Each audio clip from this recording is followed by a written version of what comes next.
রেখে দাও, বুঝছো? এই বাইক তোমার আমি ফেরত দিয়ে গেলাম, আর তুমি এই ব্যবসা আর করো না।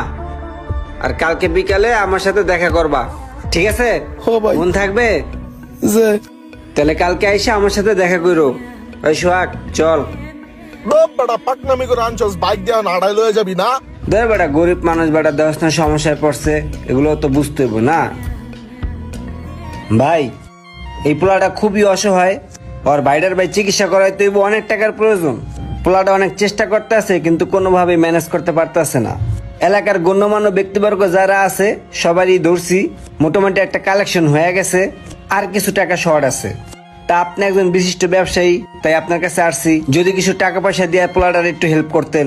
আর আপনার বন্ধু বান্ধব গুলাও তো অনেক ভালো ভালো অবস্থানে আছে, যদি তাদের বইলে কিছু টাকা উঠাই দিতেন, তাহলে পোলাটারে দিলে পোলাটার ভাইয়ের চিকিৎসাটা করাইতে পারতো।